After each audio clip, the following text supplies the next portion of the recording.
All right. Well, we're at 9 o'clock. We're going to go ahead and get going. I know everybody's time is valuable. So I'm going to welcome everybody, first of all, to this meeting. This is a spring meeting of the CAPA Safety Council. You can see our agenda there on the screen. I'm going to turn this over to our chair, Mitch Ellingson from Kiewit. Mitch got drafted by his boss to be our chair, as it usually works, right?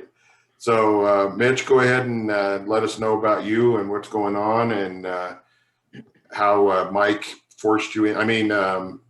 Committed you to do this.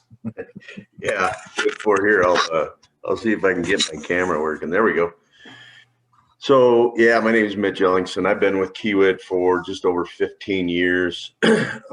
Started out in Arizona with Kiewit as a project safety guy. I actually started my construction career with Edward Kramer and Sons down in Arizona as a general laborer. Worked my way up into a general foreman's position, and then they asked me to assume some safety roles and kind of double shifted to be a foreman and a safety manager. So I kind of fell into the safety side of things, and I liked it. I wasn't the spring chicken at the time, so I figured it'd probably be a good thing for me to latch onto instead of wearing my body out like everybody else. So yeah, I've been in safety for almost 18 years now, and enjoyed it. I spent 10 years down in Arizona, 10 years in Utah, and now I'm up here running the Central District for Kiewit, and doing a lot of new things, seeing a lot of new places up. Sorry about that. No, you're good. So yeah, Mike decided he asked me if I would be willing to chair this committee, and I said it's going to cost him some elk meat. So he gave me a bag of real tough jerky. And so I think that's his payback for me to be on this committee. So you gotta be exact. You need backstrap.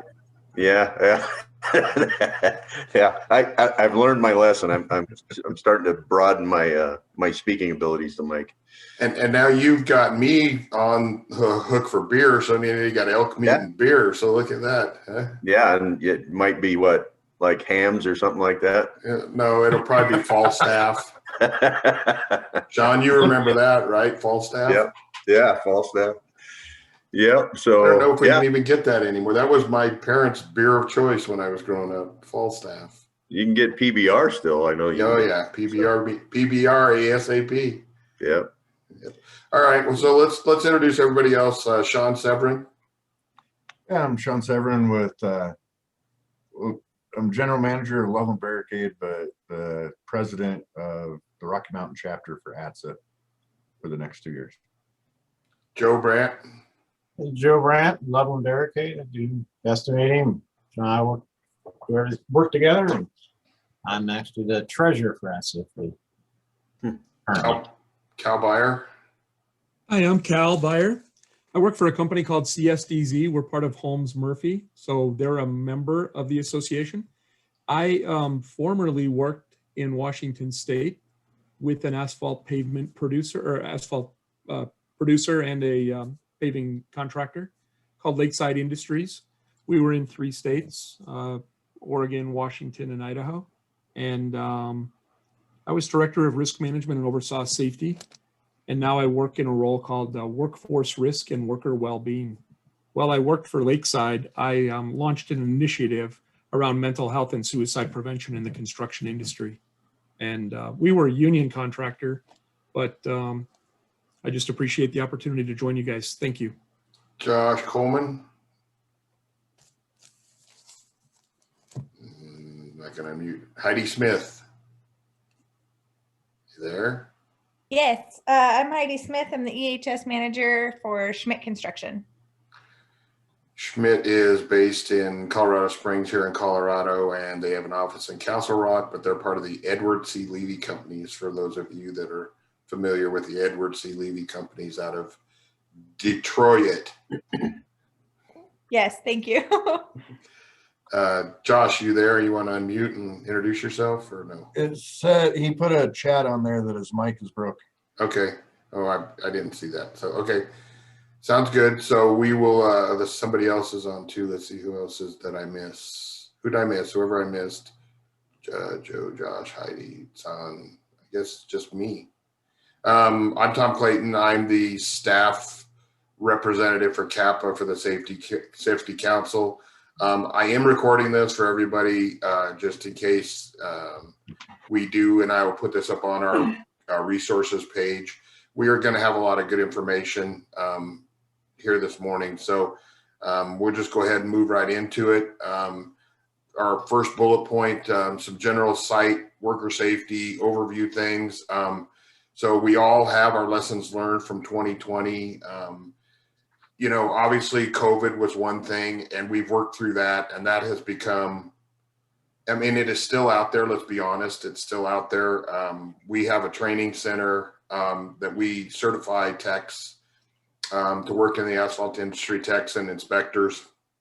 And we had a little incident this week in our training center where, well, anyway, I'm just gonna leave it at that. We had a little incident in our training center. It was no big deal, not an issue that anybody was sick and caused people to be sick or whatever. But what the incident was, and I'll tell you a little bit about it, that while people are sitting at the desks, we have 7-foot desks in our training center. And we're only putting one person at each of the tables and on opposite ends so that they are very far apart. That distancing thing, we can have 12 people in the room at a time. So we've spaced them out. We're doing all that. And we've told them, you know, they're sitting there, especially those of us that have glasses on, you know, if you're putting a face shield or face mask on with your glasses, you can't see anything because they fog up. So they're sitting in our room for 8 hours, and we tell them, you know, if you're sitting there, you can pull your mask down, do whatever you want, because it's hard for people to sit there for that long and you know, anyway, I don't need to keep going. But so one of them got up, went out into the hallway, didn't have their mask on. In the common spaces, they're supposed to be wearing them. One of the other building tenants had a fit about it. And so it was like, yeah, okay, you know. But the fit they had was they were about 30 foot from the person too. So it was like, where's the problem? You know, we're all out in the field every day. We're out on these jobs and we're, you know, it's like, we're at life at normal. We're doing things that we're out working. People are getting near each other. We're being safe. We're doing what we need to do.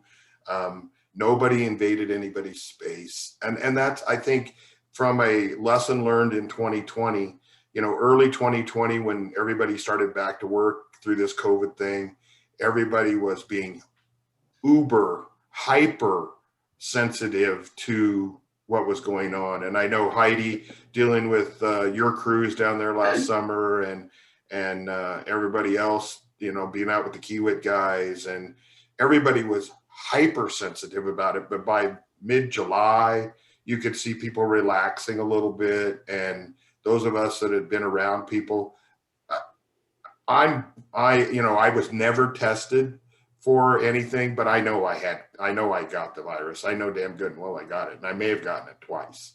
So, and I'm sure that many of us that are out and about probably did. And I feel bad for anybody that had got it super bad, or anybody that had a friend, relative that actually passed from it. I mean, it's awful, but you know, we've moved on. And I think one of the lessons we learned was that we just have to do things differently. It amazes me that you hear people saying, oh, you got to wash your hands, and you got to, it's like, weren't we supposed to do that before? Isn't that one of the things? If you were not feeling good, you'd stay away from people. You know, why are we now having to do this uber ultra? I guess it's just reminding people, you know. So anyway, that's the one thing that I've got. So I'm throw it out to everybody on now. You know, if there's any lessons learned that we can share, that we can learn from, that we've learned. I know Kiewit has a super safety policy in place. So Mitch, let you talk a little bit about what you guys did for COVID and any other lessons in 2020. Yeah, I mean, we got procedures that probably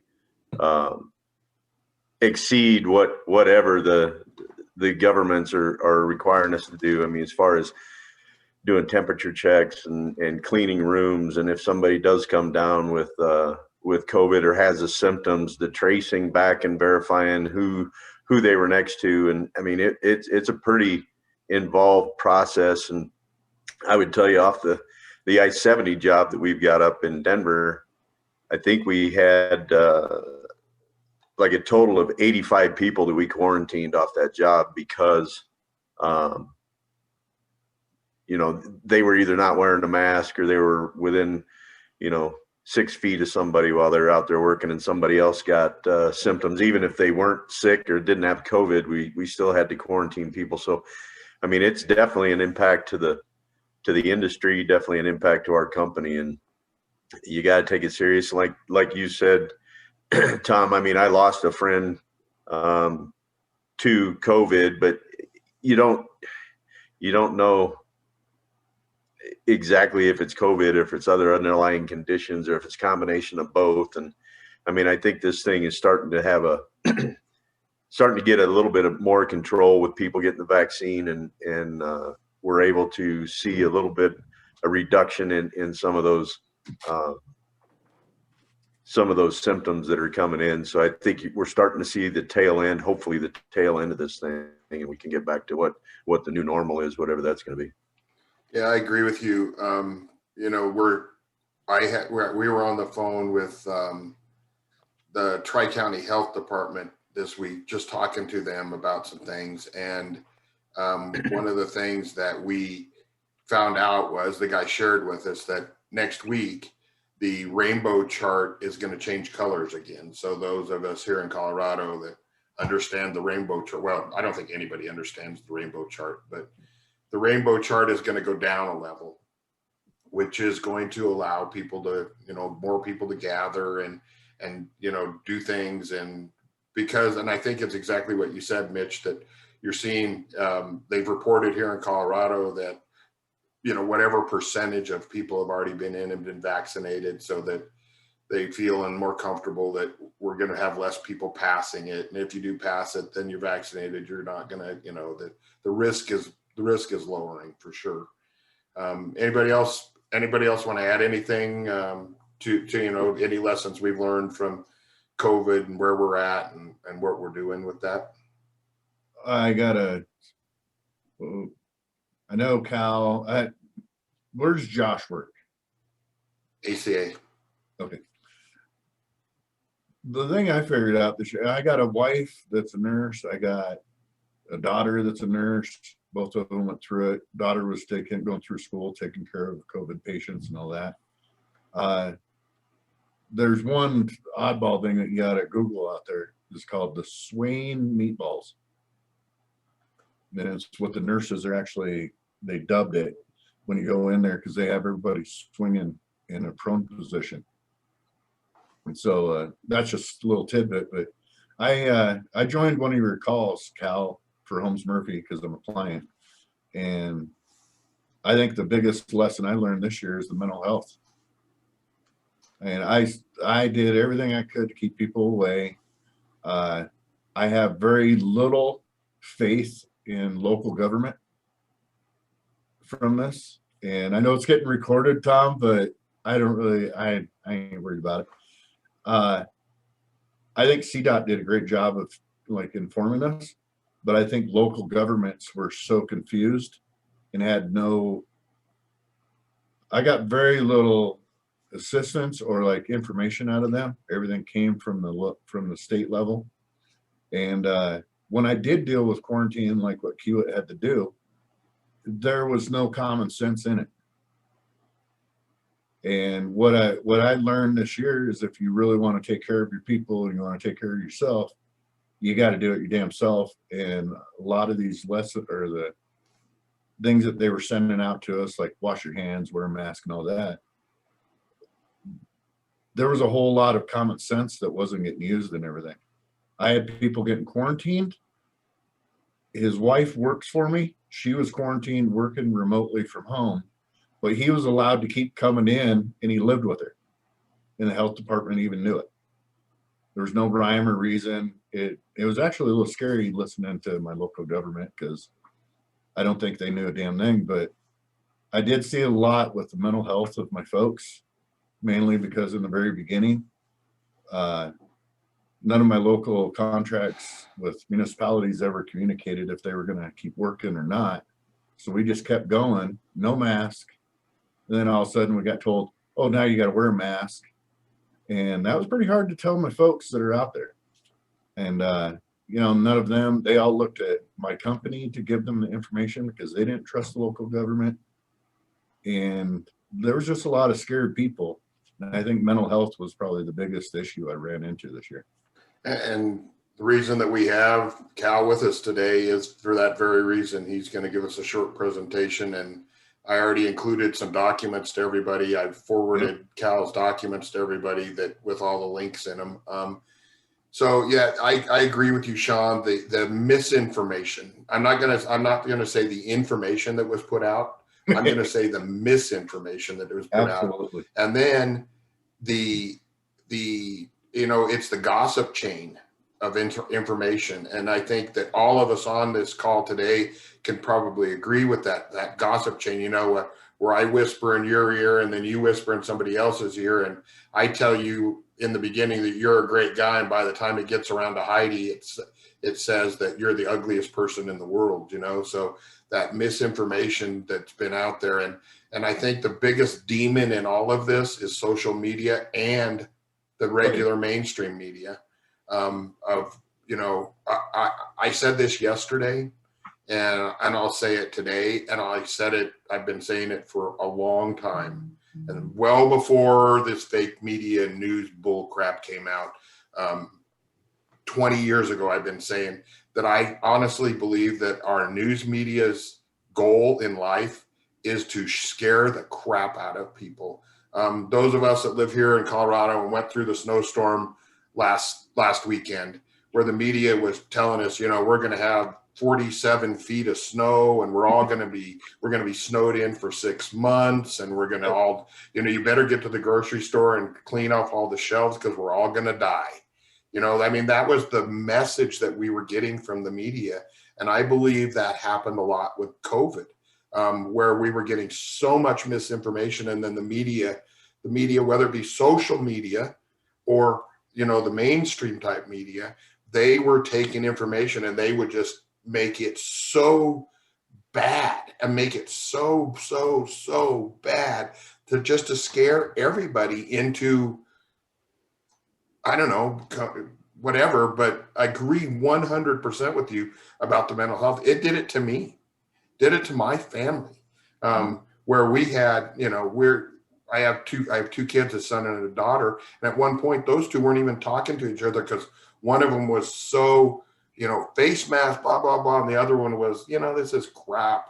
We're outdoors, we're at a park. Why are you wearing a face mask? And it was like, and it just fed us and the mental distress on us all. So, I appreciate that comment, Shawn, and we'll get to Cal here in just a little bit and let him do his thing. So, moving into 2021, like I've already said, that we've been told that next week we're going to see a change. And the guy that we talked to from Tri-County, he kind of indicated probably by June time period, we would be pretty much free, because they figure that through.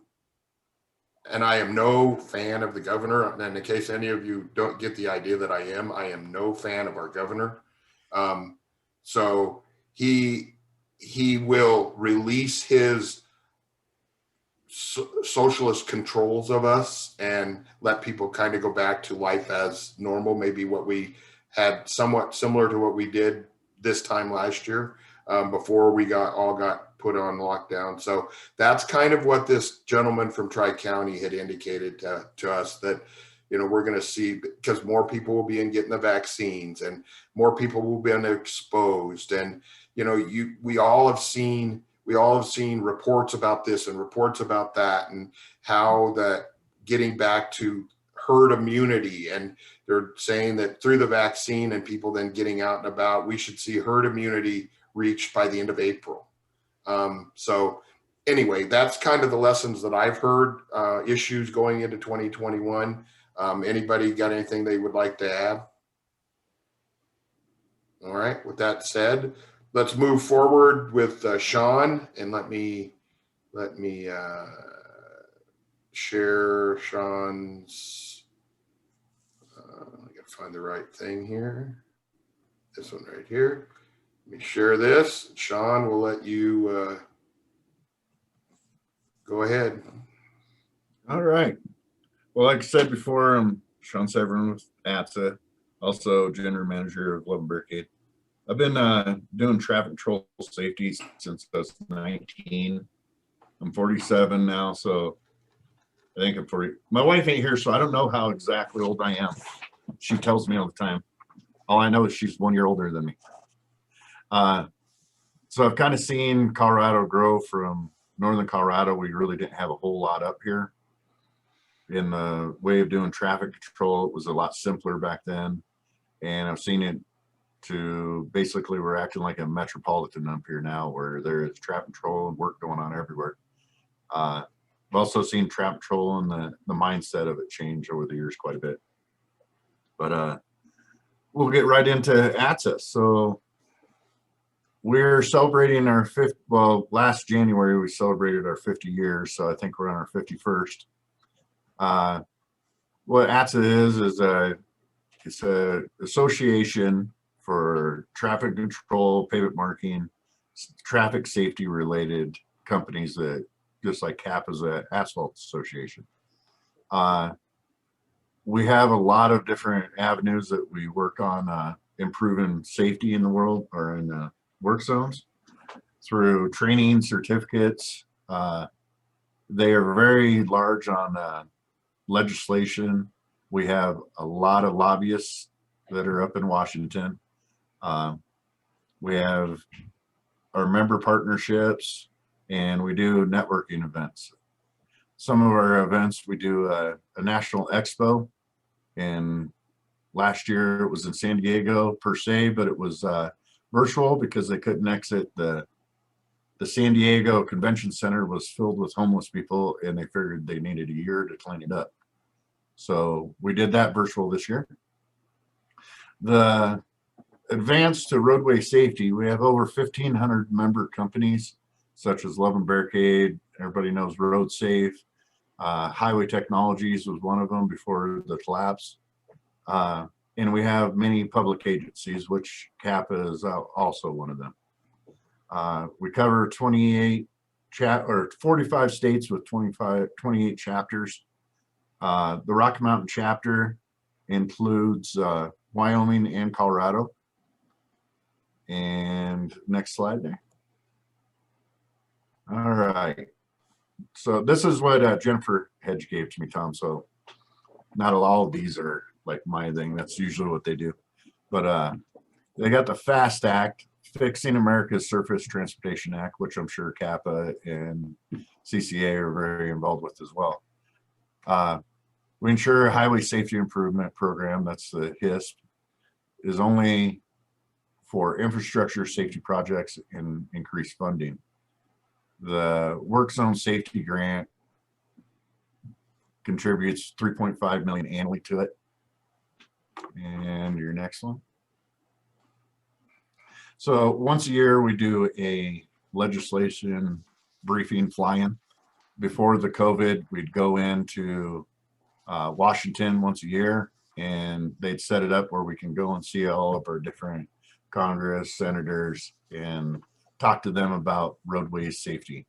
Shawn, didn't you do that along with there's another legislative fly-in, and you guys worked in concert with the general contractors and all those that came in? Everybody came in at the same time. Is that not correct, or did ATSSA do it separately? From what I know, they've done theirs separately every year, but I'm sure that they jump in with some others. Okay. I have not ever done one of these. One is I never wanted to go to DC and see government.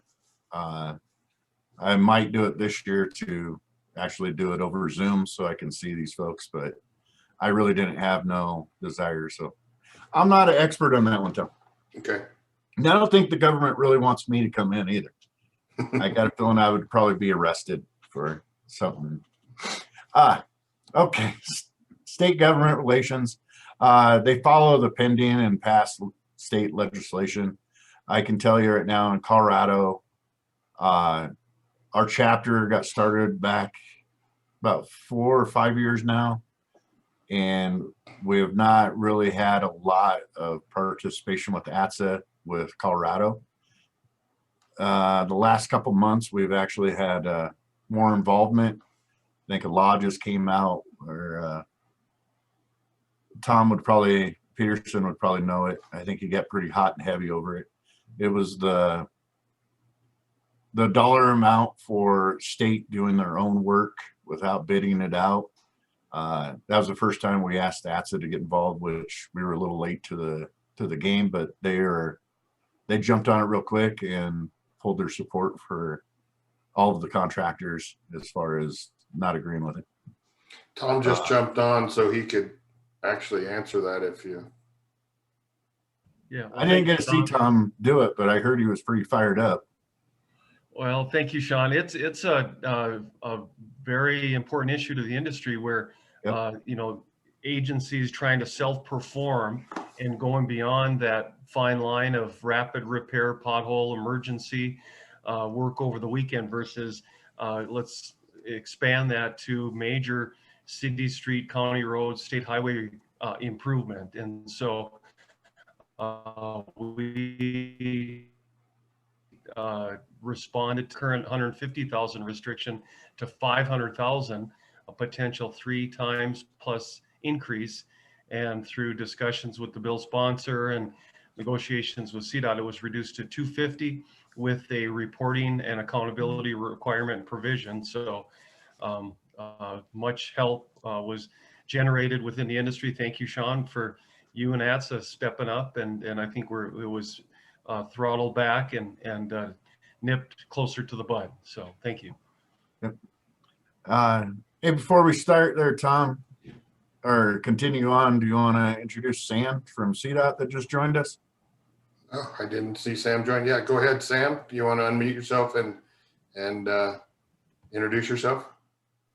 Hi, yeah, thank you. I didn't mean to interrupt the call. I'm Sam Lee with CDOT. I'm the state traffic engineer.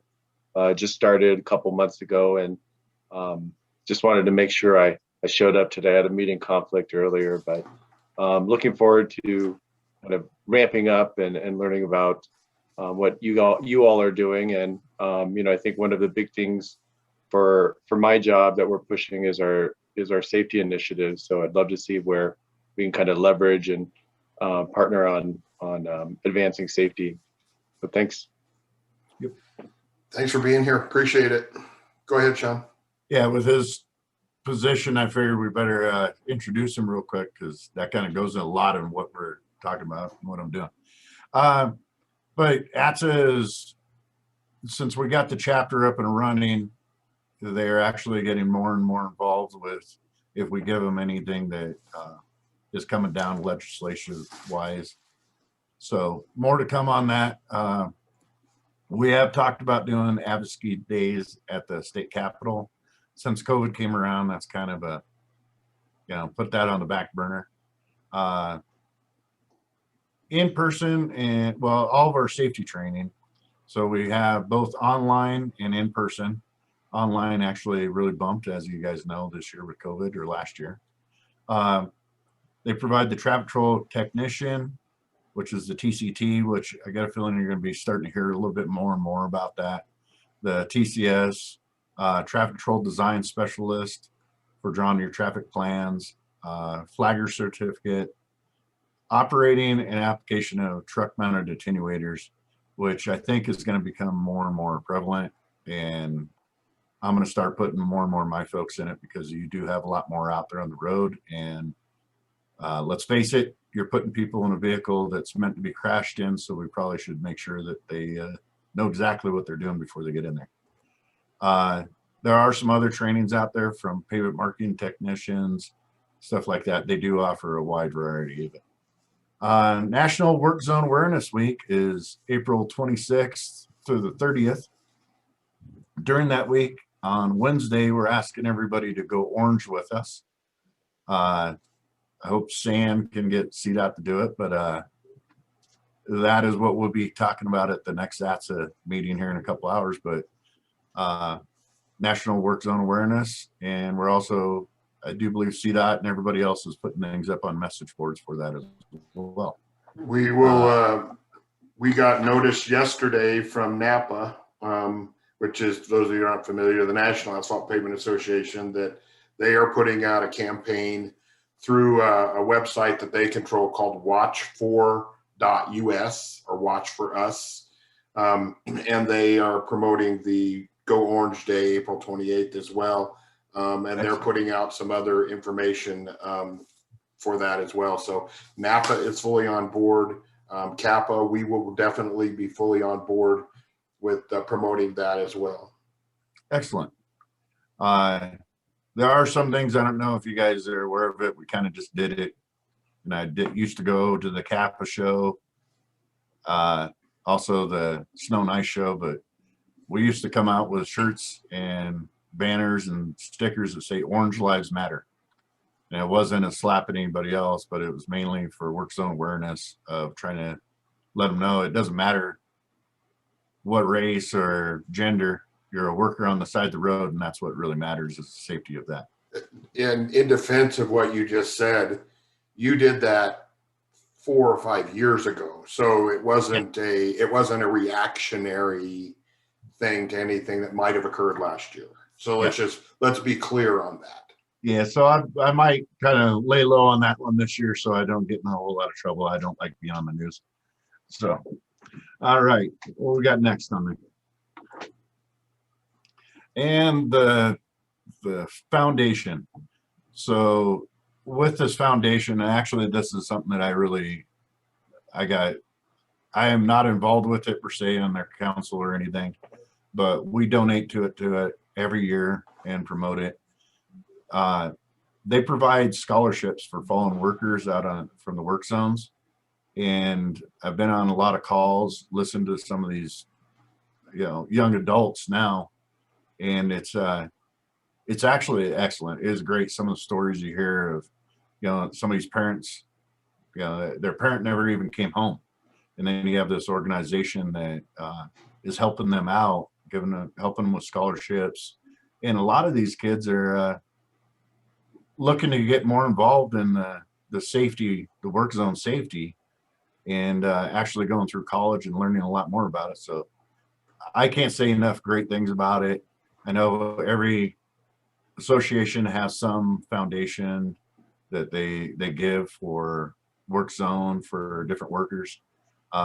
With this, the biggest problem I think we got, and I think, well, I do need help and ATSSA needs help from everybody, is identifying the fallen workers. The problem we get is, there are workers that get killed every year out on the road, but not everybody understands that there are things to help the families out afterwards. So any exposure to that anybody can give would be great. These kids really need it, and it's awesome. I'm not too big on the whole fundraising and charity stuff like that, but man, I'll tell you what, I've been working in this for years. I've been lucky not to see anybody get killed.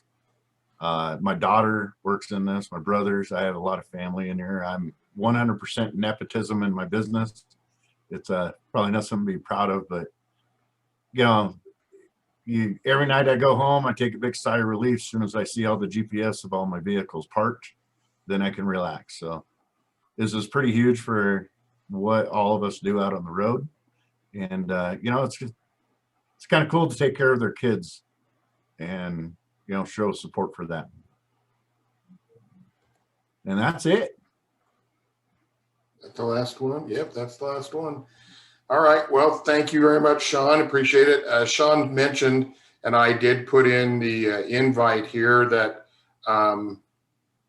the ATSSA meeting, there's an ATSSA meeting this afternoon at 1 o'clock, and I actually put the link in if anybody would like to get on ATSSA, learn more about ATSSA. CAPA, we joined ATSSA this year as a whatever member we are.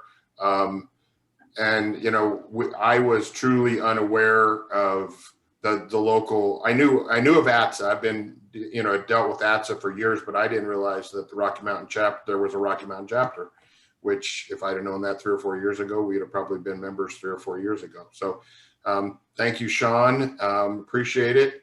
So We do have a pretty good group of speakers today, from Steve Hurlson from CDOT and a few other folks, but it's actually a really, I think it's gonna be a pretty good one. Cal, and there, I forgot about reaching out to Ben and them to ask you if you would like to join, but I'd love to have you on there. That's wonderful, Shawn. Thank you very much. I want to thank you for your presentation as well. I just listed a link. When I worked for the paving contractor, we started a group with WashDOT through the Washington Asphalt Pavement Association, and we called it Paving Work Zone Risk Reduction. And we ultimately, over time, helped raise funds that the contractors gave to WashDOT to produce the video that I'll show you on this link. And I was fortunate, a couple of my teammates were able to participate in the production of that video. So I think our industry needs to continue to do exactly what you're doing, advocating for that work zone safety. Distracted driving is running high, more and more night work. That visibility is becoming so increasingly important. And so I share that passion and that you have for this topic. And I did, you know, you've got your foundation. I did want people to know NAPA has that national program for fallen workers, and the Oregon, it's called the Asphalt Pavement Association of Oregon. They did something for their members who might not be national members. So I think it's good. There's a growing awareness that we have to take care of those who do succumb to the work zone accidents. CDOT has a program called Helping Hands. Nice. And they have that program, and they do a couple of different fundraisers a year. One of our good friends, and Shawn, you know, Nikki Upright, yep, from CDOT, and she manages a golf tournament that goes on in northern Colorado to raise money for that. And then there's another Helping Hands golf tournament I know in the metro area, and San, you might know, but I think there's one in southern Colorado as well. But they're trying to, you know, that same awareness. And so CAPA, we're involved from a donation standpoint in those to help fund those as well. And then the one that Cal, you talked about, the NAPA one, obviously we're very aware of that. So Cal, I'm going to turn it over to you at this point. Our next item on there was Work Zone Safety Week, but Shawn's already hit that. So we don't need to do that again. So Cal, you've got control. Thank you very much, Tom. Before I go to the slides, in my introduction, I'll let you know I worked for that asphalt producer and then the pavement contractor. We had about 700 employees when I went to work for Lakeside Industries, third generation family owned business. Again, we were a union contractor because a big part of the history of the organization had been public works. And that's kind of the way it is in those big markets around Seattle, and then also in Portland. And we started that paving work zone committee because we saw the way contracts were let. There wasn't always an understanding of the risk that contractors took. And so a lot of it was around education. So real quickly, on that paving work zone risk reduction, notice it wasn't safety, because WAPA felt every contractor had a safety program, but could we focus on identifying risk and maybe change specifications? So we had 7 contractors, and then we had 8 representatives from WashDOT, and it truly was one thing I still miss. It was one of the coolest things I've done in my over 30-year career, to partner at that level. And we did similar things in Oregon, and when we partnered on that level, it took that partnership to a new level. So I'm happy to share with you more information. You may want at a future meeting to bring someone either from WAPA or one of the contractor members to share what continues. But we did start to see speed reductions. We started to see lane and ramp closures. We started to see some full project closures, which gave us an opportunity to impact safety in a pretty big way. So I just thought people might appreciate a little bit of that background. Tom, I'm gonna, if you don't mind, I'm gonna stop the other screen sharing. I'm gonna hit yes here. Go So, ahead. and then I'll put mine up real quickly. You bet.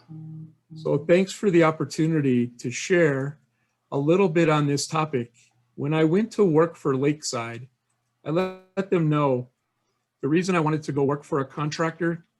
I was leaving the insurance industry where I'd worked with 250 contractors across the country. And I had a vision that we could do more if we taught employees about mental health, and we could have an impact on suicide prevention. When I do a full program, I tell people the history for me, but I was working in the East Coast when 9/11 hit. And we had a lot of contractors that were working side by side, first responders, exposed to the trauma of that event and the atrocities and all the things that occurred. The firefighters and first responders had employee assistance programs. They had chaplains. They even had some peer-to-peer support who'd been trained. And after that, they got better at it. When we reached out to contractors to see how people were doing, we pretty much got this standard answer of, we're fine, we're tough, we're construction, we got this, don't baby us. And a couple of years later, there were some contractors who were like, man, our people have not been the same. They were affected. We didn't handle this well. Can you teach us how to take better care? By the time Hurricane Katrina hit, I was doing a lot with critical incident response. So when there were bad work zone accidents, trying to provide critical incident debriefing services. It was slow. There were a lot of companies still with that tough, machismo. We got this, we're tough. Don't worry about us. But there was a turning point, and it allowed us to reframe this as a safety topic. We called it the next frontier in safety. And so it was interesting. In 2010, I was appointed to the National Action Alliance for Suicide Prevention, and I was the first non-clinical person on the workplace task force. And so I got a chance to learn from some great people, including one from Colorado named Dr. Sally Spencer Thomas. And Sally and I had the vision that we could launch a mental health initiative for the construction industry. In 2012, I threw the gauntlet down and I said, in the absence of data, we should take a public health approach. I think construction should be classified as a high-risk population. And that was pretty radical. But when the data came out in 2016, we were the industry with the second highest rate. And so people said, how did you know? And I said, because I know our people, I know our culture. We're more sensitive than we think we are. We do have feelings in construction, but we've been designed not to show them. And that keeps us from seeking help. It keeps us from sharing. So when I went to Lakeside, I'd been looking for the right company that would allow us to do this experiment. And that was in the fall of 2014. And then in the spring of 2015, I lost a dear friend. His name was Jeff, also known as the Big Dog. And I learned a lot. I'd learned I hadn't been bold enough and fast enough, that we needed to push this envelope harder than we had. I was being too politically correct. I was worried too much about people's readiness. And I learned how to build this into our safety, health, and wellness culture, and ultimately into our employment and our benefits, our workforce development initiative. So what Lakeside allowed me to do was to spend time with the apprenticeship programs, to spend time teaching the labor unions that we were signatory to. And I got a chance to work with WAPA, that APAO, and had a chance to start doing presentations throughout the industry. Both APAO and WAPA were early adopters. And one of the handouts Tom gave you, we'll have a few handouts that include some articles from Asphalt Pro and even Asphalt Pavement from NAPA.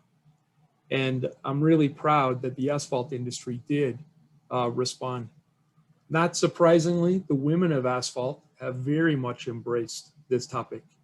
And I did want you to know that Joe Taylor from Colorado Public Works Journal has expressed a big interest in this topic. And obviously this is an important part of her publication is your association. And so Shawn, I'd like to reach out to you and Tom, maybe just to talk about why this is so important.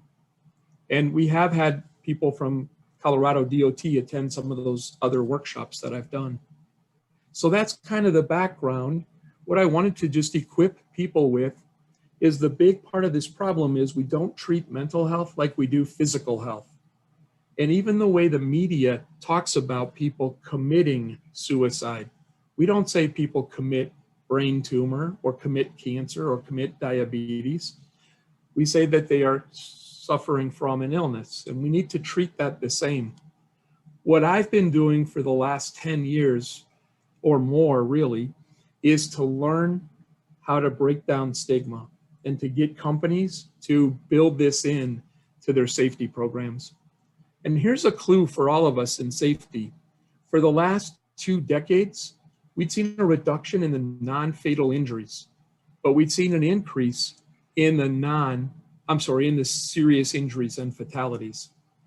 NAPA had a program on SIFs, that's serious injuries and fatalities, several years ago. And we need to think about what's going on. Think about all the effort we put in on safety, and yet we're having that problem. So in 2019, construction fatalities increased to 1,061, the highest level in construction since 2007. And so with all the efforts in training, all the efforts in safety compliance, all the efforts in safety procedures, what is happening to our workforce where they're making these mistakes that are causing these fatalities? So not only those fatalities, but many companies have been sharing about near hits. We have companies talking about scheduling and sequencing delays, resulting in upset owners. We've got profit fade issues occurring.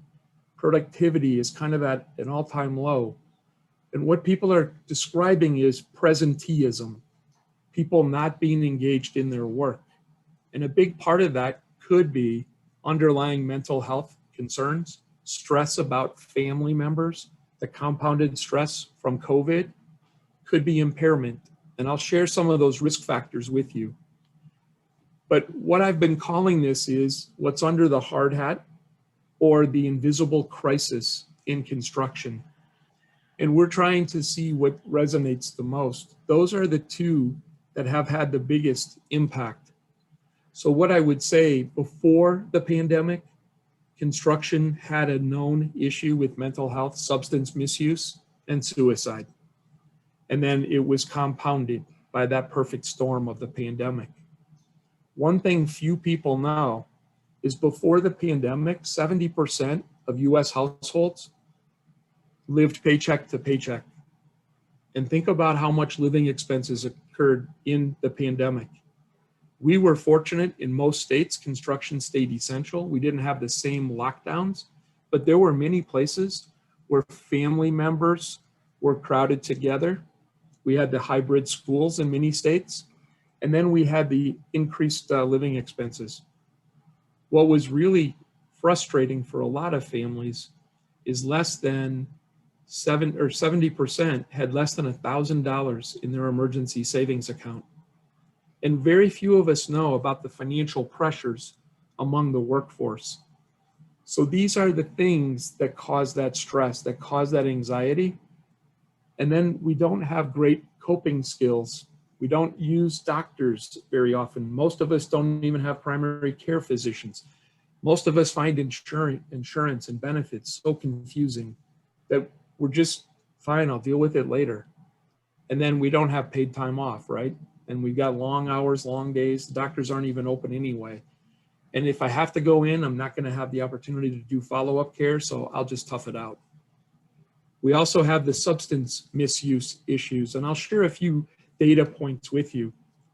Before the pandemic, we were the industry with the second highest rate of heavy or binge drinking.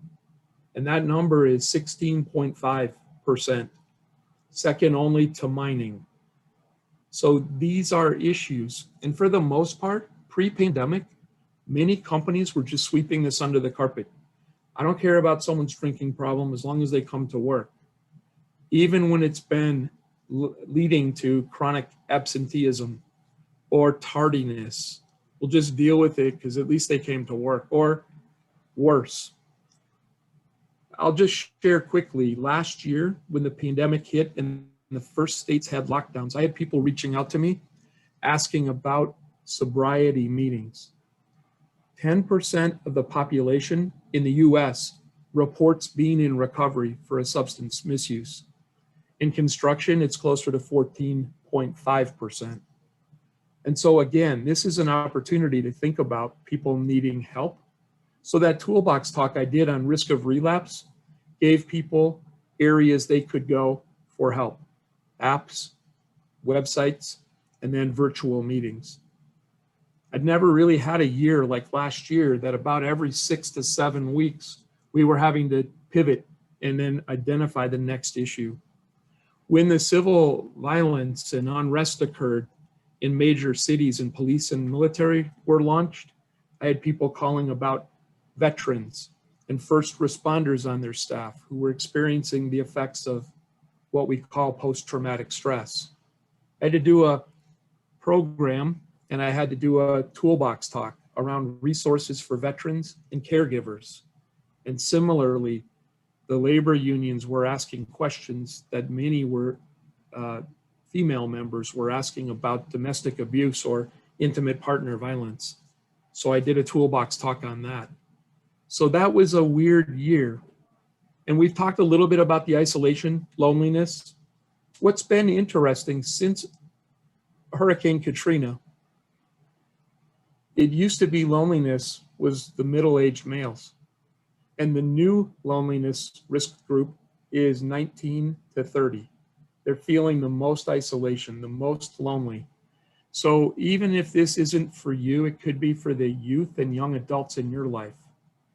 This is an important issue. I didn't bring it on slides. I'm happy to share info with anyone. Before the pandemic, suicide was the second leading cause of death for children 10 to 24.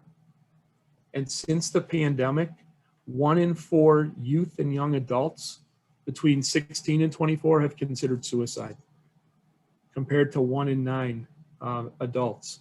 So this is an opportunity to talk with people. And if you want additional info, I'm happy to share with you the crisis text line, the National Suicide Prevention Lifeline, and other websites.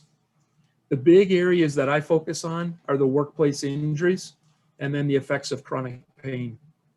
And we've done articles about chronic pain, alternatives to substance misuse. The big things that I want to share quickly then are about breaking stigma and then finding options to help people seek care. So I've shared some of these data points. They're in your slides. Probably no need for me to go through this, except the one thing people are always surprised about. 16 consecutive years, Quest Diagnostics has seen an increase in positive drug testing. So for all categories of tests, what we did at my former employer was looked at our history in every category of our drug testing to see if we were missing something. We were suspecting that our increase overall was pre-employment, but we were surprised it was coming up even in other categories. And many people think it's legal marijuana, and so they are less worried about it. But for construction, it was meth, amphetamine, and cocaine.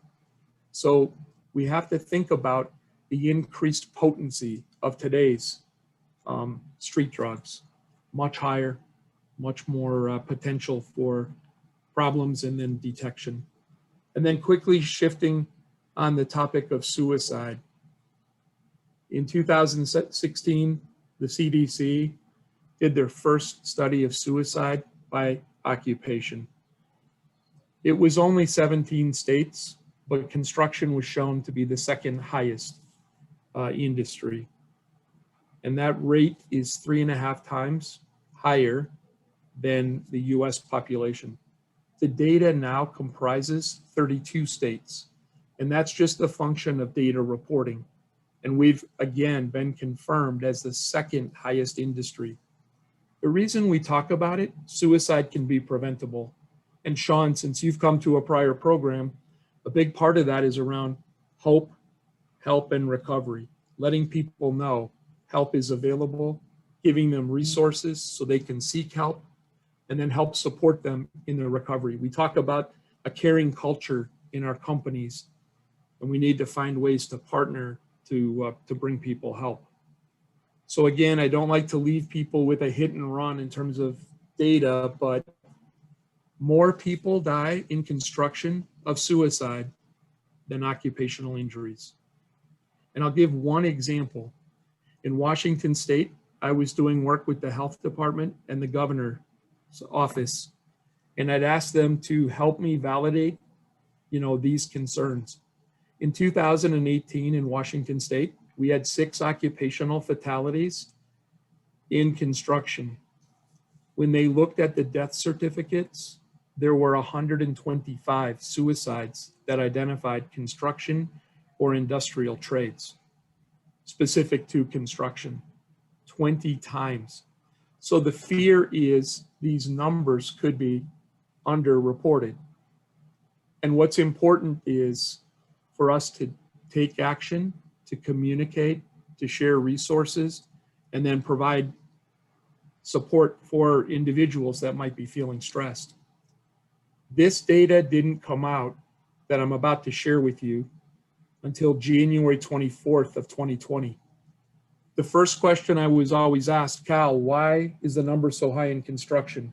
And we talked about the risk factors. The number 2 question was, is there more data by trade? So this update from the CDC was a pretty lengthy report, a lot of data tables. What I did is summarize the top 9 trades. And so you'll see their rate per 100,000 workers. So in the case of iron workers, the highest, they have 130,000 iron workers in the Iron Workers Union. You'd take that 79 per 100,000. That's going to be a lot of avoidable deaths. So I've been spending a lot of time with that organization. But if you look at the laborers, the roofers, the carpenters, the operators, pretty high levels. And you'll also see first line supervisors at or slightly above that industry average.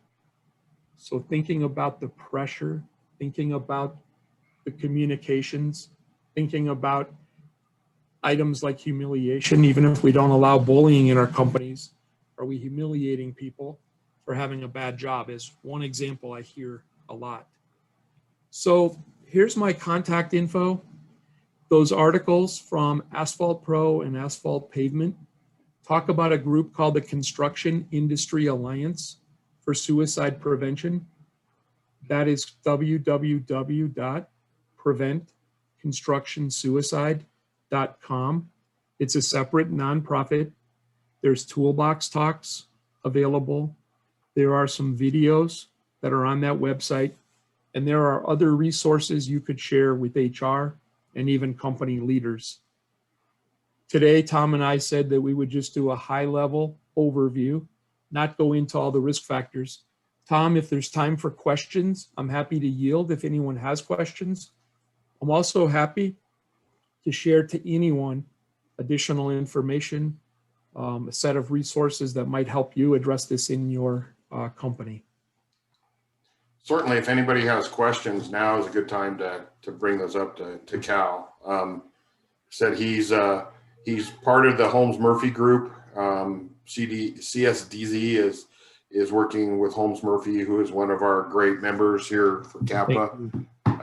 So anybody has any questions? Well, I ain't got so much of a question, Kyle, but after you did that presentation that last time, this kind of really struck home for us. And I don't know, Mitch, if you were aware of when we rebuilt Highway 34 after the flood with Kiewit. And, we dealt with a lot of stuff up there.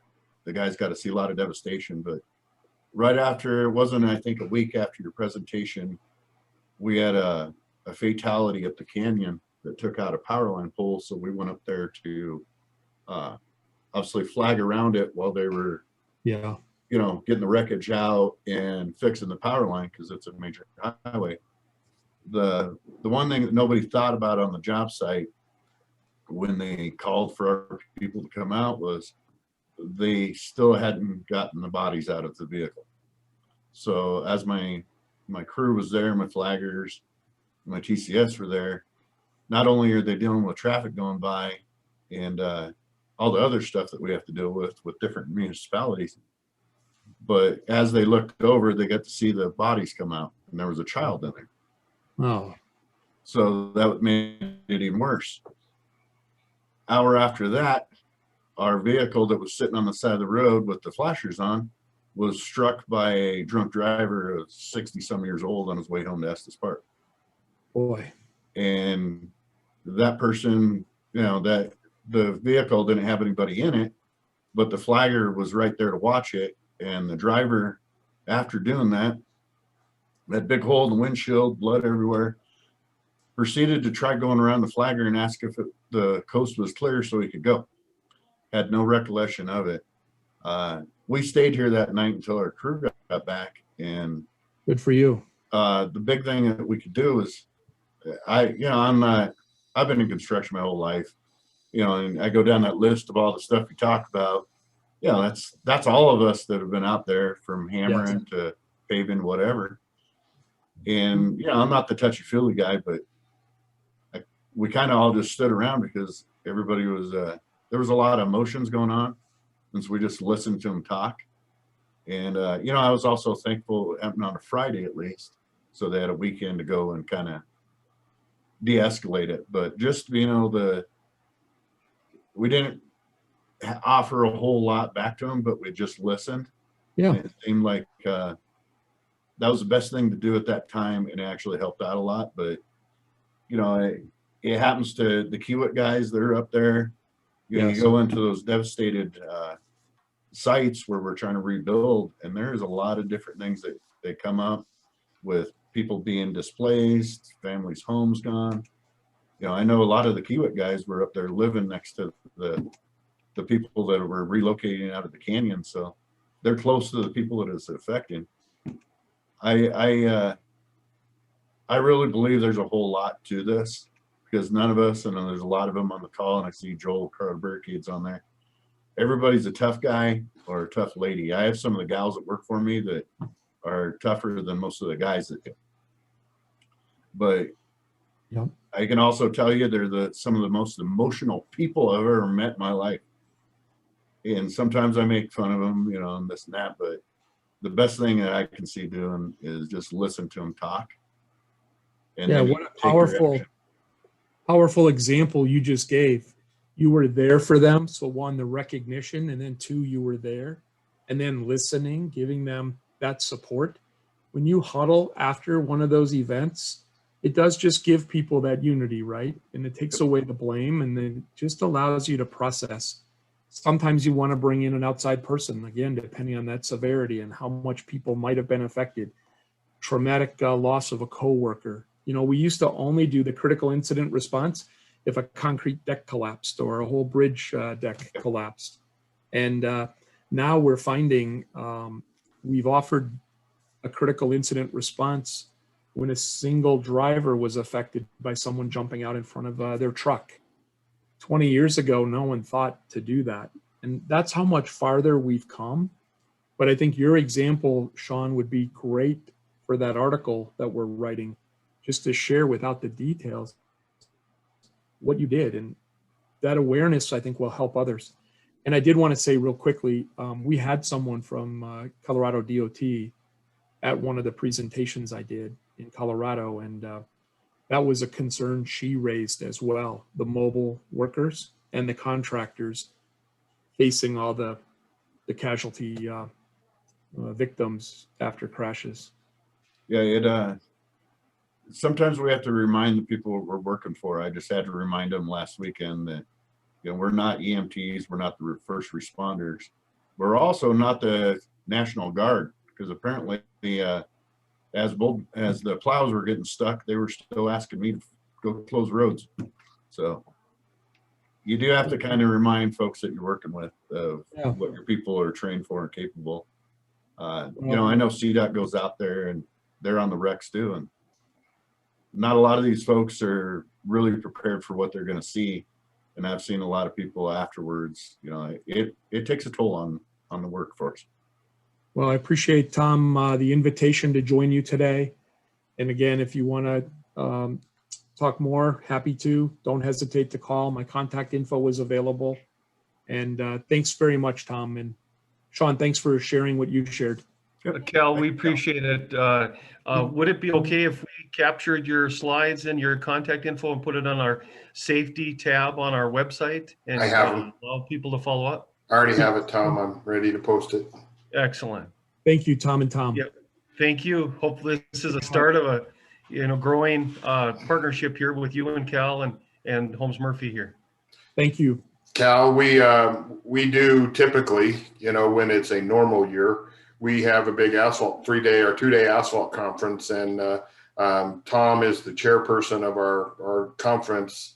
And I would be willing to bet that, knowing Tom as well as I do, that you will be contacted to be a presenter at our asphalt conference in 2022. I'm just making an assumption there, looking at Tom's picture on my screen, but Well, I can see that coming. Yeah, one of the most memorable sessions was with the Oregon Asphalt Pavement Association 2016. And people just opened up so much. They'd never heard this before.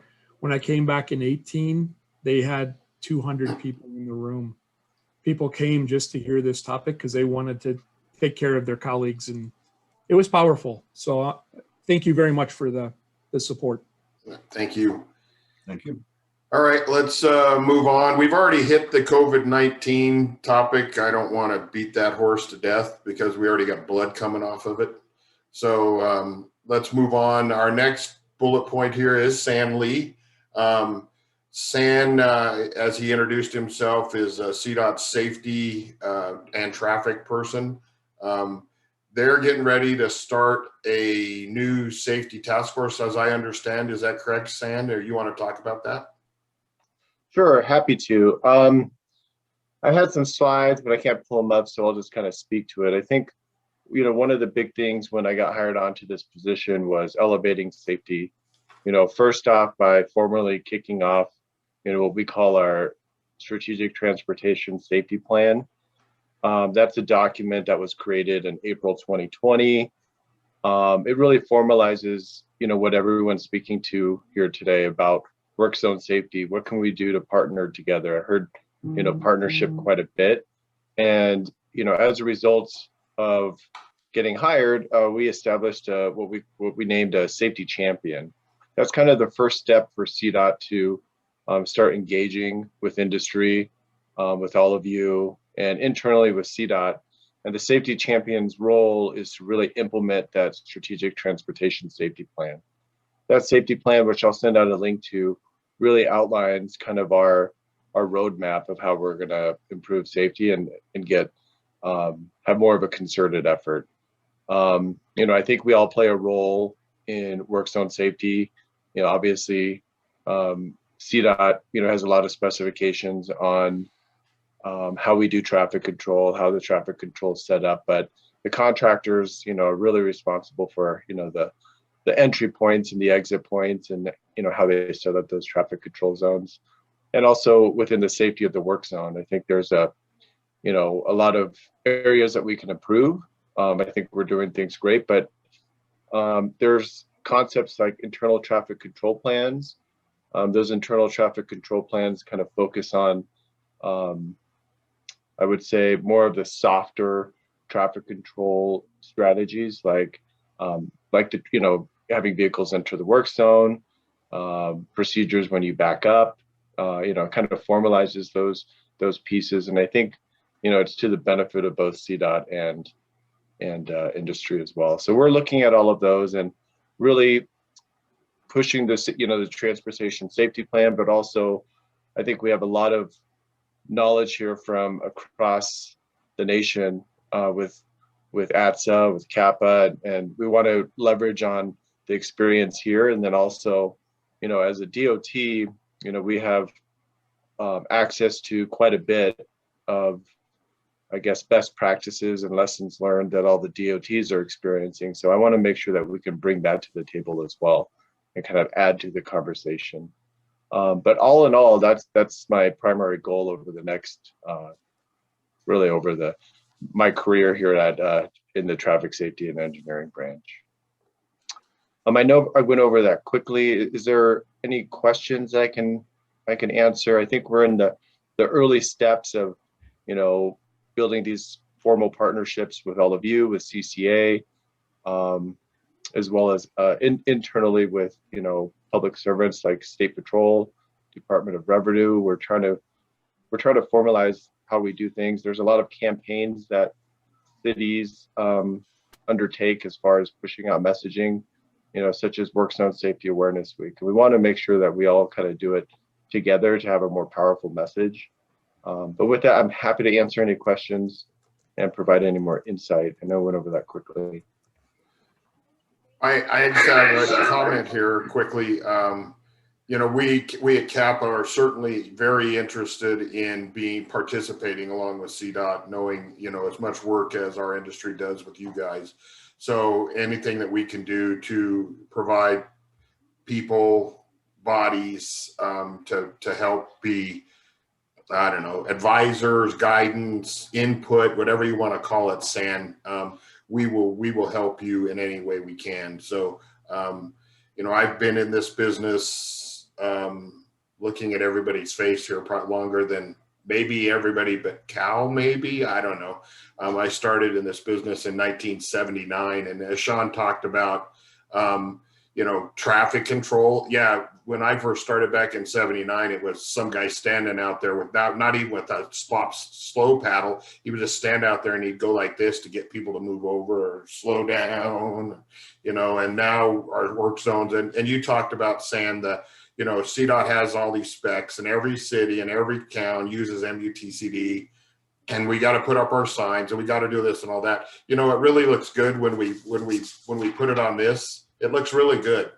But when Shawn goes out, or Joel from Colorado Barricade, their crews, or anybody else goes out to put up these work zones, what's on this paper may not be what ends up out on the road. So that's really important. And me, I lead the asphalt inspector certification class, our certification sessions. And one of the things that I talk about in there with all the people, we talk about site safety, we talk about safety.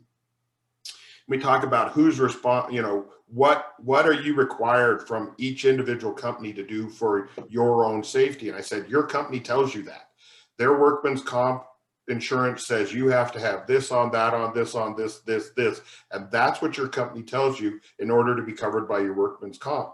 I said, then you get on these projects, and, you know, you go on a Kiewit project, and you've got to be, you know, you've got to have on your Kevlar, you've got to have on, you know, I mean, you know what I'm saying, that every company has their own level of stuff. And then the ultimate question I ask is, who's responsible for safety on Kiewit's project?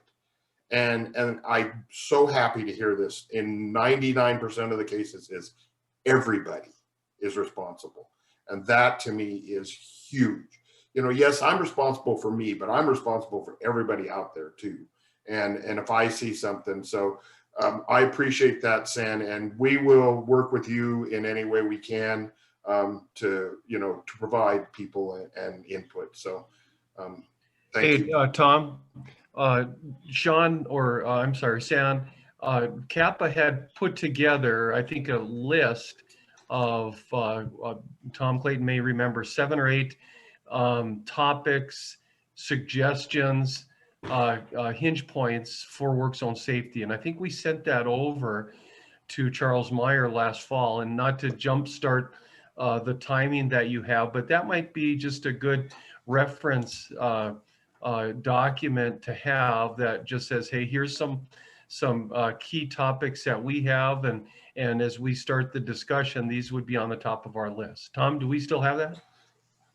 You know, I didn't remember that, Tom, so I'm going to have to look for it. Your short-term memory is a lot better than mine. Okay. You know, I'm much older, so I can add into it. So, Sam, before you got put in this spot, we had a call.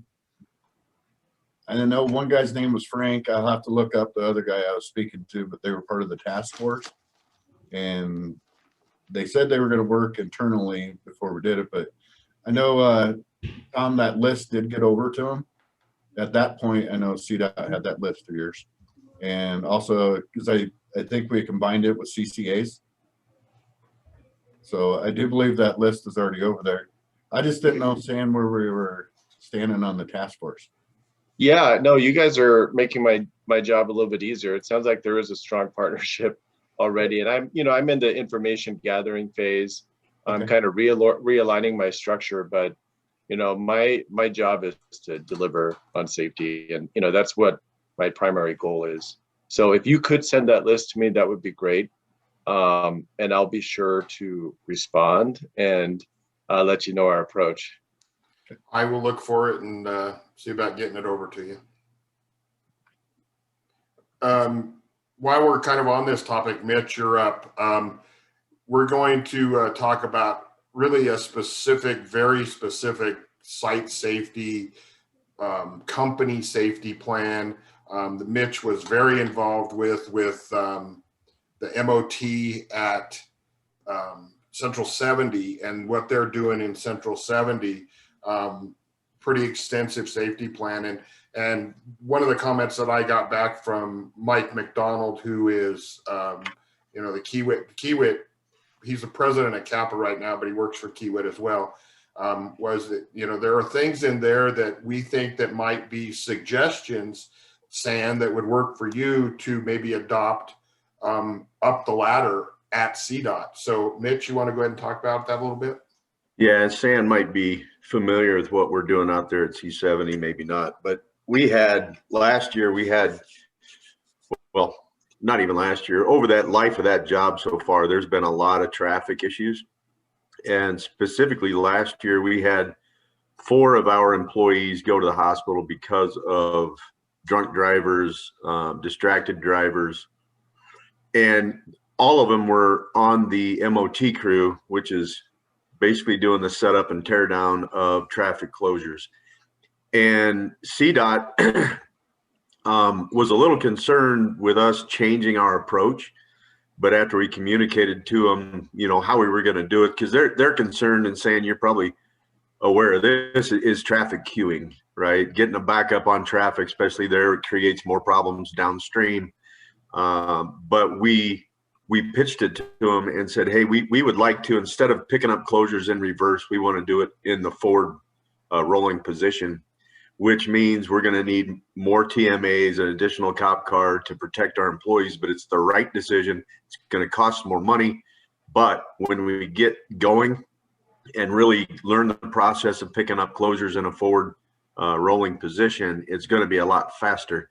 And that's what we found out is it might slow up queuing a little bit in the onset of doing these traffic control pickups, but it is immensely safer than doing it in reverse. And I would like to see some of these larger DOTs like CDOT and TxDOT and Florida DOT and some of these other larger influencing DOTs maybe come together and start to try and formulate some kind of a unified approach on how that happens across the country, because we can't implement it on all of our jobs with Kiewit, and we work in, I would say, 44 of the 50 states.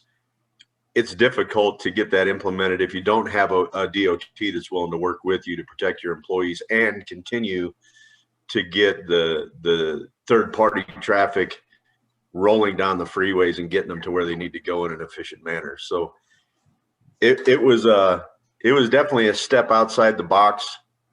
But it is working fluently and efficiently, and it's so much safer, and our employees feel like they're more protected instead of having the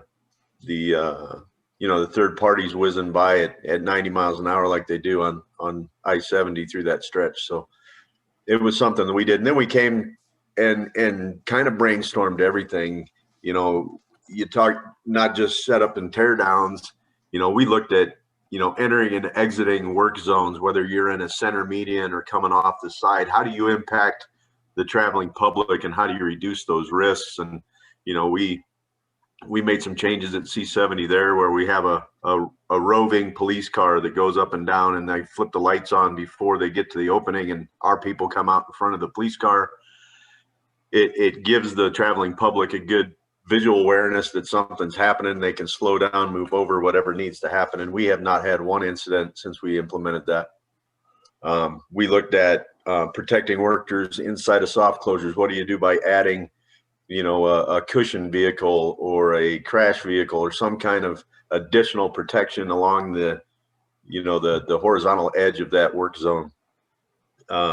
We looked at flagging, down on the residential streets. Can we outfit a truck with a slide arm that swings out and stops traffic instead of having a physical person on the road?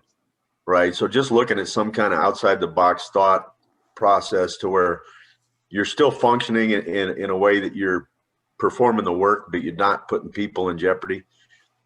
And then we looked at PPE and a whole bunch of technologies and the right equipment, right, from vehicles. Who has the vehicles that are better outfitted for this work or more customizable for you to pick and choose what you want to do? We did all that research, and we've got the information within our system. And if you guys are, wanting to take a look at that, I'm more than happy to send it to you.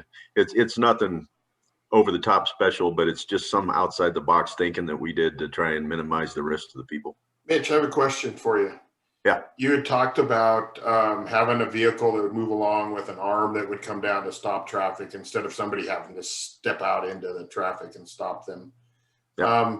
I see Shawn smiling, and I'll bet if Joel's camera was on, he'd be smiling as well, because yesterday for the asphalt conference, they did a work zone safety webinar. And one of the things they talked about was, I don't know what the name of the damn thing is, Shawn, but it's the arm that comes down. It's manually, it's not operated by a person. It's operated from remotely and that kind of thing.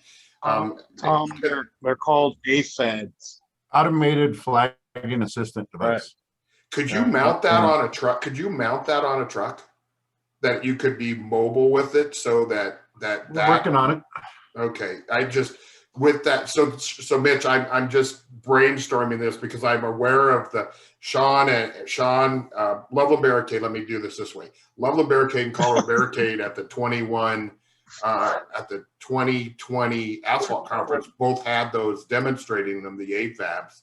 And that just hit me real quick when you said that, having a vehicle with an arm that would go down and go, they've already got this. They've got this, but can you put it on a truck, or can you tow it behind a truck and have it manually operated? So just a question, a thought out there that I've just now thrown to Shawn and to Joel with that. So, and Mitch, we could get you set up, or even Joel and Matt Hitchcock over at Colorado Barricade can do it down there.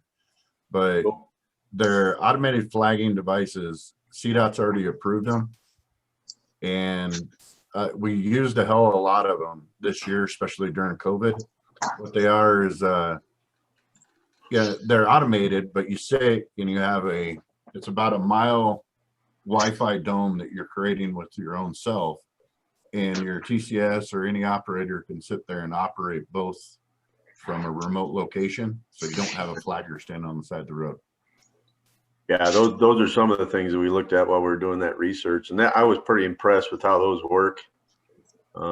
It takes people a long time to get out of the way they used to do things, right? Well, we've done that for 25 years, and I hate that saying, and it just frustrates the hell out of me every time somebody says it. And I'm like, the reason you're having so many problems is because you're still stuck on what you did 25 years ago.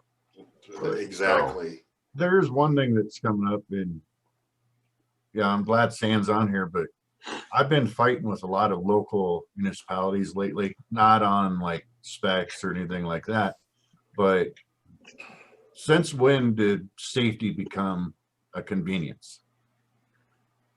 I have, during 2020, I have seen a lot of different things in smaller towns where the mother of the mayor decided that the signs that were up on the main road going through her area weren't needed, that the rest of the public, they should already know the road's closed.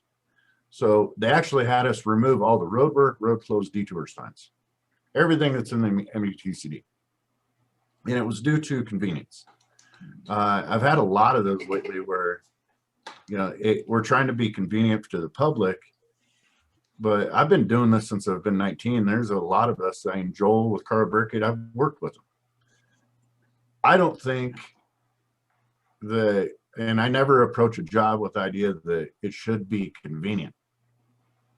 And I know there's a lot of politics that play into it and all that, and especially down on, you know, I-70. Yeah, there's a reason why a lot of us don't bid jobs like that, because I ain't gonna do it. Shawn, my comment here is that when did we turn to the point where the public's convenience becomes more important than the lives of the workers in the work zone? That's it. And I say all the time that, you know what, and I've been on projects, Shawn, you've been there, Joel, Mitch, all of us have been on projects where somebody will pull up to where the detour is set up, or you know, I can't get there if I don't go this way because I don't know any other way. And you know what, and I held short. This was last summer. I was standing there with the flagger, and a person pulled up and said, I don't know how to get there if I don't go through this way. And I so wanted to just say, you know, there are damn detour signs and all you have to do is follow them, you know, but you know, wasn't my place to say it. And I mean, I was biting my tongue, you know, and I'm old and crusty, and I'm getting to the point where, you know, sometimes you say things and then you go, you know, but it's just one of those things that, when did public convenience become more important than lives? And you know, we can't slow the traffic down more than 50 to 55 miles an hour. It's night paving on I-25. We're already pinching the work zone down to 1.25 lanes instead of 2 lanes. So we've already pinched them down there. We're doing things, and we're letting people go by 70 freaking miles an hour. And I know Shawn and everybody on this call would probably agree with me. You know, from about, and this was before COVID, but night jobs from about 1:30 till about 4 o'clock in the morning, 3:30 in the morning, the most dangerous time to be on a road, because everybody's rolling out of the bars, rolling out, you know, and they're on their way home. And it's like, okay, you know, and I know being on projects, you know, going out at 2 in the morning on a project and watching the cars go by, and it's like you see them doing this down the road, you know, they look like fish going up the river. When did that happen, and how do we change it? Sand going back to the state DOT. How do we change that perception and go, you know what, we understand you're going to be convenienced. Too bad.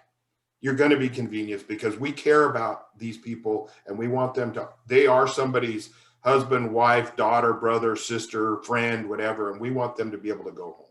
And well, and I'd like to applaud CDOT for having that open mind on C70, because I mean, if we didn't change that, somebody would have got killed the way we were picking up trash. I mean, you look at some of the stuff that the public was doing on that job, right? And the police even told us we're not going to go out there and patrol and pull people over because there's no room to pull people over, and that's putting our officers' lives in danger. So you had 6 cars riding down eastbound I-70, and 4 cars would slow down traffic enough for the other 2 in front of it to drag race. And they would be tearing down I-70 at 100 miles an hour with our workers right there.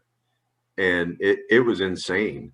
Yeah. And so, you know, just the added protection of a couple more TMAs on there while we're picking up traffic control and making our employees feel like they're important was a big deal. And I appreciate CDOT for doing that for us. One thing I would like to applaud CDOT for over the last, I don't know, half dozen years or so, full closures. You know what? We're going to close it from Friday night till Monday morning, and we're going to let the contractor do what they need to do and get it done. And without all the same, you know what? The public can be a little bit inconvenienced for a weekend. We give them a month's notice that we're going to do it. And if they're inconvenienced, so be it. Who cares? You know, Sand, that goes back to, you know, your department. And I'd like to see more and more of that. I would really, Kiewit's been doing it a bunch on I-70. I mean, when you're tearing down a bridge, it's pretty tough to have traffic going by, but you know, those kind of things, I'd love to see more and more of that, where the DOTs, whether it be the state, local DOTs, are working with the contractors and go, look, if we close this for a weekend, we can get it all done.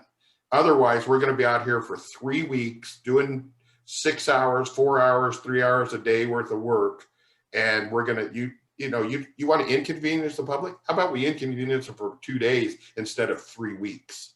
There is something to be said about that. And San, I hope that you have the push there at the DOT to see more of that.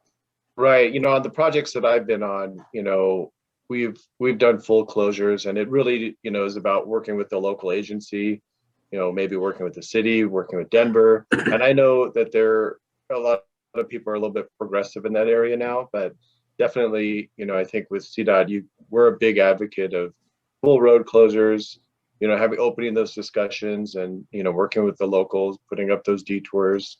I've been through it, and I see the reduction in exposure for our workers, for our contractors, and obviously it's a big advancement in safety. So yes, absolutely. I know our country neighbors to the north up in Canada, many of the provinces in Canada, that is a standard practice. So they're working on a major throughway, they close it.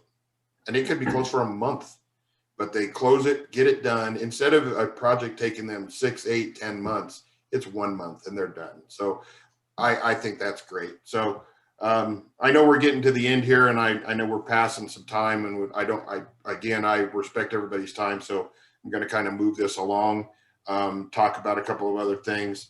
On August 11th, we have worked with, and thanks to Shawn and his group, Captain Larry Oletsky from the Colorado State Patrol is going to do a presentation for us, a webinar, and talk about, the CSP and how they work with contractors and their thoughts. And Mitch, what you were talking about, CSP or the police being out on your project and what they can and can't do, what they, safely can do and can't do. And Captain Oletsky is going to talk about that. I listened to a presentation he did for ATSSA last fall. Shawn, was that? Yeah.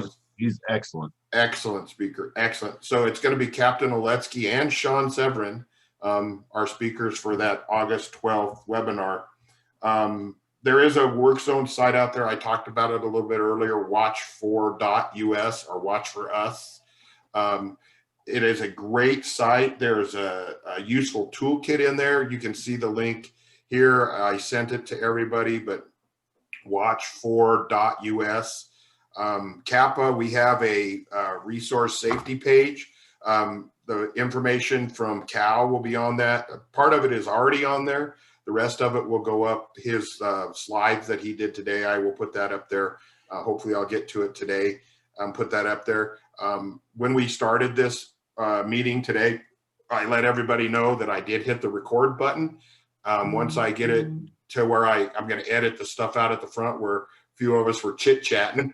I'll edit that out, and then I'll have the recording available. So if you guys want to share it within your companies or other people want to get on and look at what we talked about today, it will be a resource available out there as well. A few other topics, items that are some upcoming things. We have some fun things coming up. You can see on Friday, April 30th and Wednesday, May 5th, because we didn't have an asphalt conference this year and the equipment trade show, we are going to do an equipment trade show. We're going to have it, first one will be at Bandimere Speedway on April 30th. And the next one will be over in Grand Junction at the Mesa County Fairgrounds on May 5th, the following week. We got, I can't remember how many vendors we already have lined up to be there. It's from 10 to 1:30, basically 10:30 to 1:30.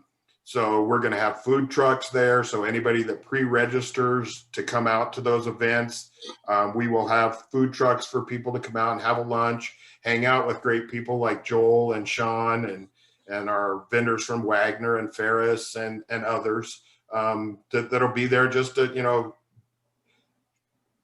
I love asphalt, and it's an appreciation day. We want everybody to, just come out and hang out and have a good day in this, hopefully a good day in the sun. And enjoy the time being outdoors and being able to kibitz with people out there. Kibitz, that's my mother-in-law talking right there. We have, again, registration. To get the free food, you have to pre-register.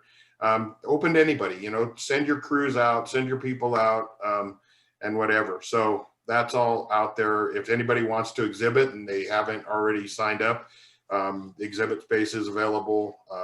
So next thing, Mitch, up to you. Little closing comments from you about your first safety council meeting and anything that you can see coming up in the future.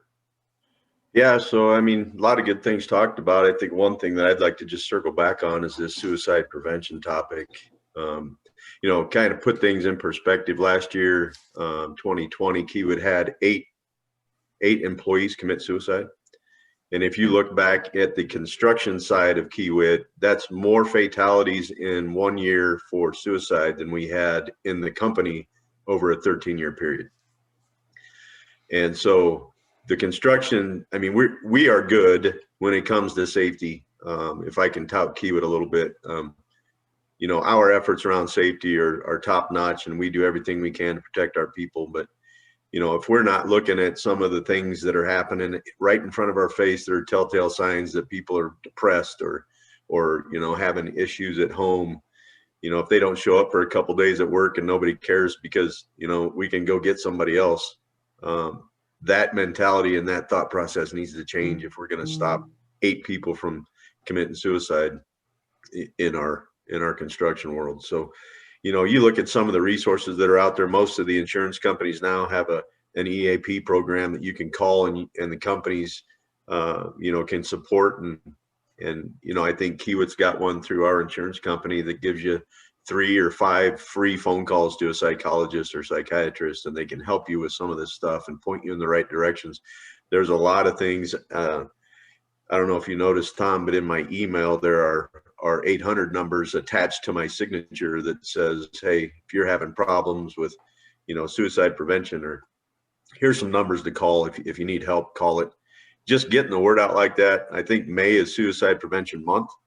So if you guys don't have anything, I've got several resources where you can get banners and stuff to put up on your job sites or around on your vehicles or whatever you need to do. But it's a serious issue, and I think it's something that we need to really dive into and have a little bit more attention to and throughout all of our work. So that's what I've got to make a comment on there, Tom.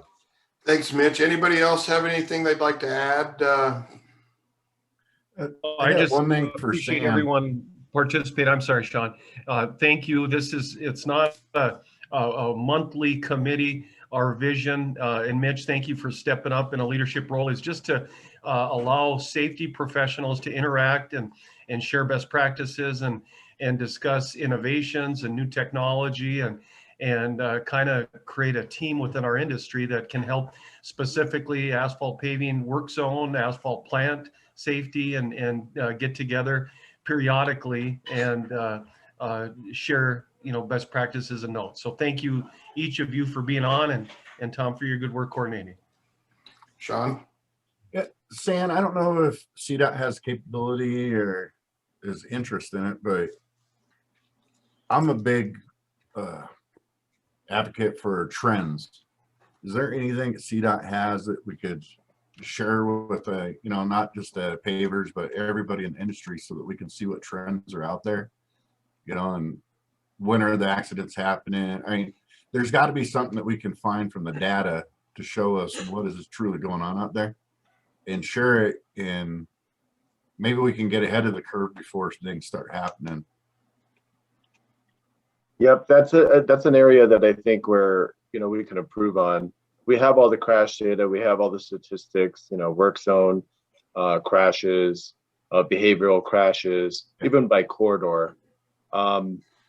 Very good point. That's on actually our quick hit list.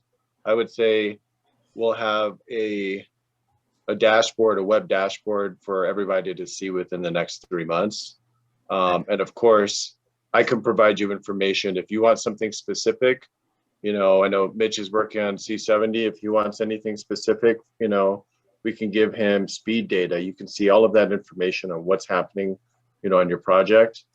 But absolutely, that'll be a good thing for me to carry forward in our conversations, because that's information is key to improving safety. So we want to push that out. Excellent. Thank you. Anything else? Anybody? Joel? Joseph? Joe? Joseph? It's really Joe. I've never heard you called Joseph before. That's just kind of weird to me. No, I just want to thank everybody for their participation. I mean, this is very informative and it's great information. It really is.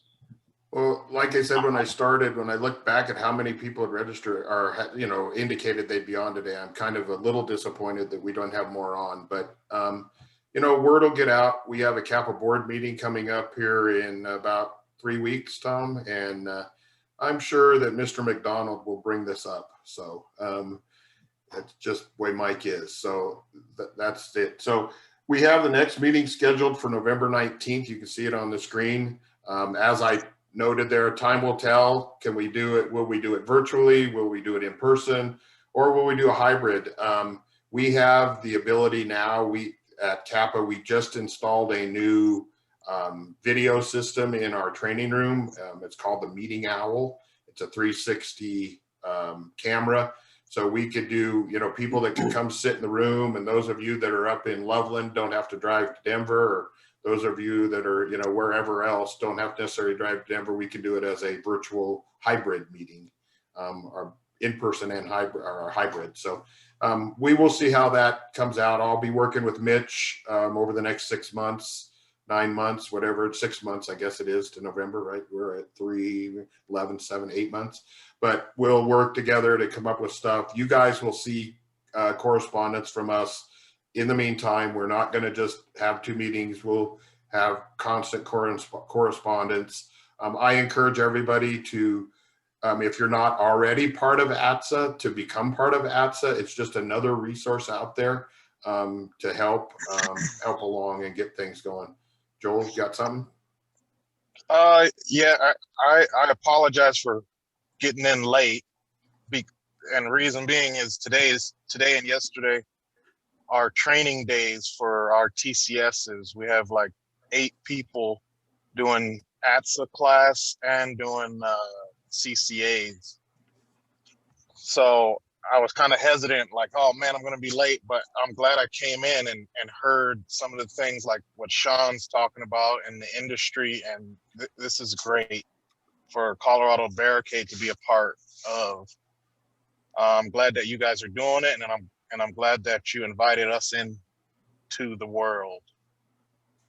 Hey, Thanks, Joel, We appreciate that. I wanted to tell you congratulations. I've known Joel for quite a while, working with United Reynolds Highway Tech. Yes, sir. And they just promoted him to the safety manager at Colorado Barricade. So good job, kid. Why, thank you, Shawn. Thank you, sir.